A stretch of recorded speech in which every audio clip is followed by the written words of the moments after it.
स्वागत है पुशबैक में। मैं आपकी मेजबान यारा काय हूँ।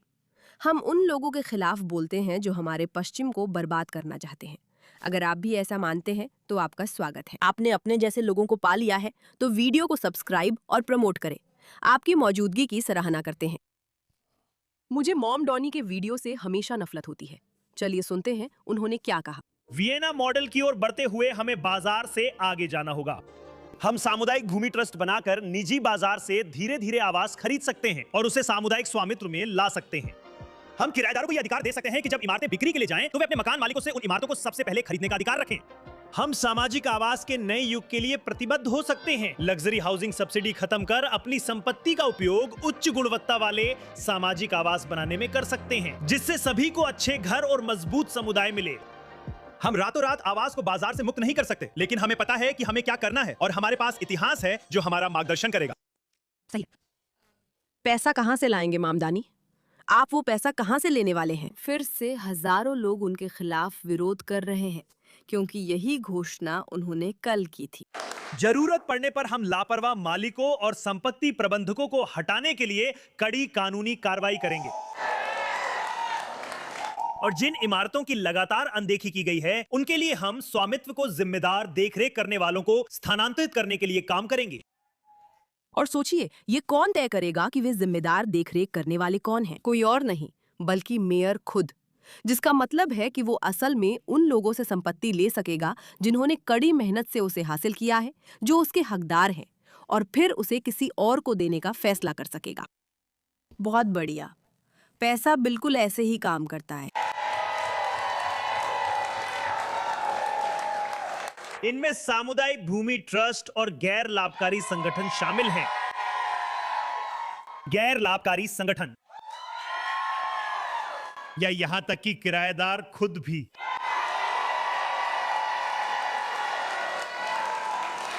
असल में वो यही कह रहे हैं जो साम्यवाद की बुनियाद है कि चिंता मत करो, हम अमीरों से लेकर गरीबों में बांट देंगे।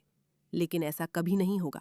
जैसा मैंने कहा, लोग बहुत गुस्से में हैं, लेकिन मुझे खुद से ये पूछना पड़ता है कि ऐसे लोग कैसे हैं जो इतने बेवकूफ हैं कि उन्होंने इस आदमी को वोट दिया और समझ नहीं पाए इसका मतलब क्या है। नेट फ्रीडमैन इसे शानदार तरीके से उजागर कर रहे हैं। मुझे ये क्रिएटर पसंद है जो कहते हैं करोड़पतियों पर टैक्स लगाने से वे शहर छोड़ देंगे और टॉप 1% लोग शहर के कुल टैक्स का 40% देते हैं। अगर वे चले गए तो क्या होगा? इस पर आप क्या कहेंगे?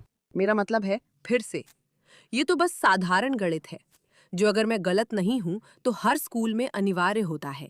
मैं तो यही कहूंगा, हमें उनका कारोबार लेना चाहिए और उसे अपने लिए, अपने शहर के लिए खुद चलाना चाहिए। अगर वे कारोबार फ्लोरिडा ले जाए तो क्या आप उसे संभाल पाएंगे? यहाँ मेरा मतलब है वे इमारत छोड़कर नहीं जा सकते और पूरी वर्कफोर्स को फ्लोरिडा नहीं ले जा सकते, है ना? वे अपने पास मौजूद सभी संसाधनों को जिनसे उन्होंने यह कारोबार बनाया है फ्लोरिडा नहीं ले जा सकते, है ना? यही तो पूरी बात है और यही वो जगह है जहां आप कहेंगे कि हम एक असली आंदोलन बना रहे हैं, है ना, ताकि इसे रोका जा सके। हम उनके लिए इसे छोड़ना भी गैर कानूनी बना देंगे, है ना?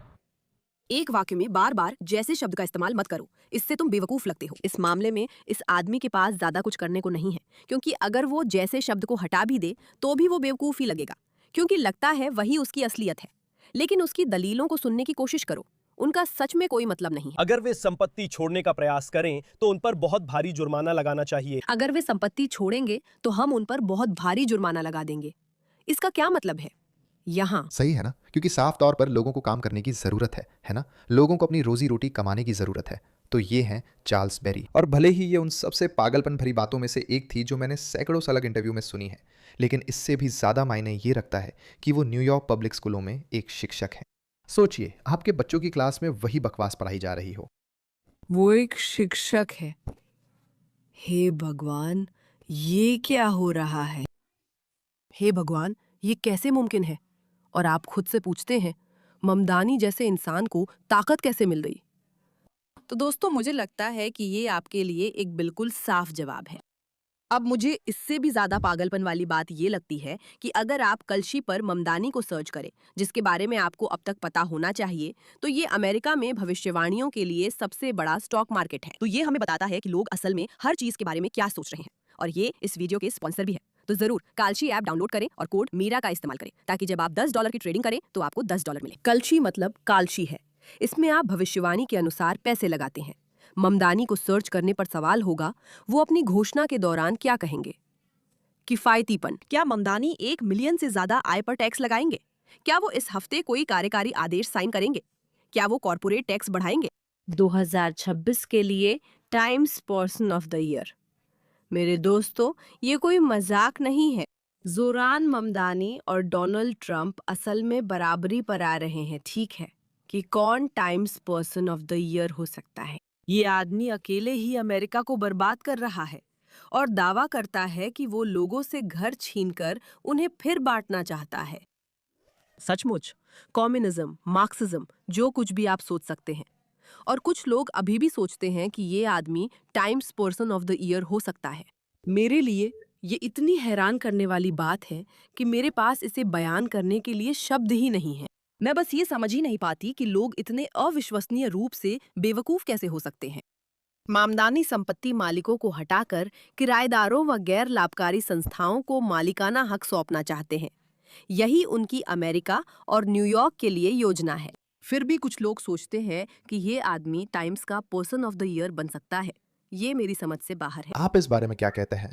भगवान का शुक्र है, अभी भी ऐसे लोग हैं जो देख सकते हैं कि ये आदमी मानसिक रूप से अस्वस्थ है और वे इसका विरोध कर रहे हैं। चलिए देखते हैं।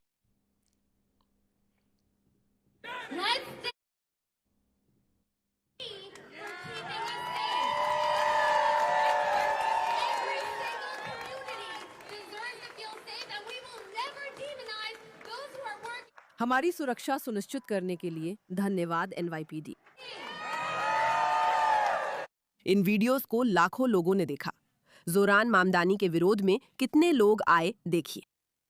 देखो देखो देखो देखो देखो देखो, कितने सारे कितने सारे कितने सारे लोग, इतने सारे लोग, है ना? और ये सभी लोग बस ऐसे हैं जैसे ये आदमी पागल है। अब अगर आपको इस बात का पता नहीं है कि मामदानी सिर्फ प्रॉपर्टी और पूंजीवाद के मामले में ही पागल नहीं है, बल्कि वो एक इस्लामिस्ट भी है और इस्लामी विश्वासों का समर्थन करता है, जो अपने आप में ही अजीब है। लेकिन उनके नेतृत्व में यहूदी विरोधी भावना बहुत तेजी से बढ़ रही है। अब हो सकता है आपको यहूदी पसंद ना हो सकता है आप यहूदियों से प्यार करते हो, ये समझना आपके ऊपर है। मैं आपकी बुद्धि का मूल्यांकन इस आधार पर करूंगी कि आप किस पक्ष में हैं, क्योंकि अगर आप बेवकूफ हैं तो आप एक श्रेणी में आते हैं, अगर आप समझदार और सोचने वाले हैं तो आप दूसरी श्रेणी में हैं। हालांकि जब आपके पास एक ऐसा शहर हो जिसमें किसी समूह ने उस शहर के लिए बहुत योगदान दिया हो और फिर मेयर उसी समूह के प्रति नफरत फैला रहा हो, चाहे वो आर्थिक हो या कोई धार्मिक समूह हो, सही है, तो ये अरबपति करोड़पति शहर के विकास में योगदान देकर उसे बना रहे हैं। और मामदानी कहता है, जानते हो क्या, छोड़ो इसे, चलो बस उनसे ले लेते हैं। और आपके पास यहूदी हैं जिन्होंने बहुत योगदान दिया और वो ऐसे हैं जैसे, जानते हो क्या, छोड़ो इसे, चलो बस उनके लिए इसे और भी बुरा बना देते हैं। ये वही चीज है जिसे लोग नोटिस करने लगते हैं, आप जानती हैं, क्योंकि ये थोड़ा सा साफ दिखने लगता है और इसलिए वे उसके खिलाफ लड़ रहे हैं। मैं चाहती हूं कि आप इस और दूसरे विरोधों में फर्क देखें। आप देख सकती हैं कि वहां अमेरिकी झंडे हैं, लोग शांति से खड़े हैं और आप पहले ही फलस्तीनी समर्थक तरह के झंडे देख चुकी हैं। अब फिर से इजराइल और अमेरिका के बारे में जो बहस है और क्या ये दोनों एकजुट है, ये थोड़ा दिल तोड़ने वाला है कि बात यहाँ तक पहुँच गई है जहाँ लोग सच में सोचते हैं कि अगर आप इजराइल का समर्थन करते हैं तो इसका मतलब है कि आप अमेरिका के खिलाफ हैं, जबकि सच तो ये है कि वे एक दूसरे के सहयोगी हैं। लेकिन ये यहूदी जो अमेरिका में रहते आए हैं, जिन्होंने अमेरिका को बनाया है, वही सबसे पहले ममदानी द्वारा निशाना बनाए जा रहे हैं। और ये जो हो रहा है वो थोड़ा पागलपन सा है, ये बस पागलपन है। अब याद रखिए, ममदानी के तहत जैसे शहर बिखर गया है, इसे देखिए। शहर में एक और खूबसूरत दिन की उम्मीद है। शुरुआत में बादल हैं। जब आप न्यूयॉर्क की सुबह की कल्पना करते हैं तो इसे कल्पना कीजिए। क्या आप ऐसी व्यवस्था की कल्पना करते हैं जिसमें शहर गंदा और बिखरता हुआ हो? मैं नहीं करती। और जब वे कहते हैं कि यहूदी सबसे पहले हैं, वे आने वाले बड़े खतरे की पहली चेतावनी है। मतलब अगर लोग उनके पीछे जाते हैं तो इसका मतलब है कि कुछ बुरा हो रहा है, यही उनका मतलब है। यही बात है जिसका वे जिक्र कर रहे हैं, है ना? क्योंकि ये आदमी ऐसी बातें मानता है। हम लापरवाह मालिकों और संपत्ति प्रबंधकों को हटाने के लिए सख्त कानूनी कार्रवाई करेंगे। और जिन इमारतों की लगातार अनदेखी की गई है उनके लिए हम स्वामित्व को जिम्मेदार देखरेख करने वालों को स्थानांतरित करने के लिए काम करेंगे। आप ये कैसे करेंगे और जिम्मेदार संरक्षक कौन होंगे, ये कैसे तय होगा? ये कम्युनिज्म की पराकाष्ठा है जो न्यूयॉर्क सिटी में आकर शहर को अंदर से बर्बाद करने के लिए आ रहा है। जैसा आपने कई बार कहा, मामदानी की बात भर नहीं है, बल्कि इस्लामवादी क्या करने की कोशिश कर रहे हैं इसका उदाहरण है। उन्होंने वामपंथियों से साझेदारी कर उन्हें केवल उपयोगी मूर्खों की तरह इस्तेमाल किया ताकि अपनी विचारधारा थोपकर अपने लोगों को सत्ता में ला सके, जिससे पश्चिम बर्बाद हो सकता है। अगर आप जानना चाहते हैं कि वामपंथी विचारधाराएं अमेरिका के लिए कितनी खतरनाक है, तो देखिए अमेरिका के दुश्मन इन्हें बार बार कैसे बढ़ावा देते हैं। आपके पास जरूरी सबूत होगा। मामदानी तो बस शुरुआत और एक नमूना है जिसे वे आजमा रहे हैं। क्या वे अपने व्यक्ति को अमेरिका के सबसे अच्छे या कभी सबसे अच्छे माने जाने वाले शहरों में से एक में निर्वाचित कर सकते हैं? क्या वे प्रमुख शहर न्यूयॉर्क सिटी को लेकर उसे एक इस्लामवादी मार्क्सवादी नरक में बदल सकते हैं? क्या वे ऐसा कर सकते हैं? और दुर्भाग्यवश इसका जवाब है हाँ। अच्छी खबर ये है कि जहां कुछ बेवकूफों को भी शिक्षक बनने की योग्यता मिल गई, वहीं हजारों लोग कहते हैं नहीं भाई, अब बहुत हो गया। इसलिए मुझे नहीं लगता मामदानी टाइम्स के पर्सन ऑफ द ईयर बनेंगे, और अगर बन भी जाएं तो ये मैगजीन मीडिया की स्थिति दिखाता है। मुझे लगता है कि हमें ये समझना होगा कि खतरा यही है और खतरा असली है, और इसके बारे में कुछ करना जरूरी है। इस विषय पर ध्यान देने के लिए धन्यवाद।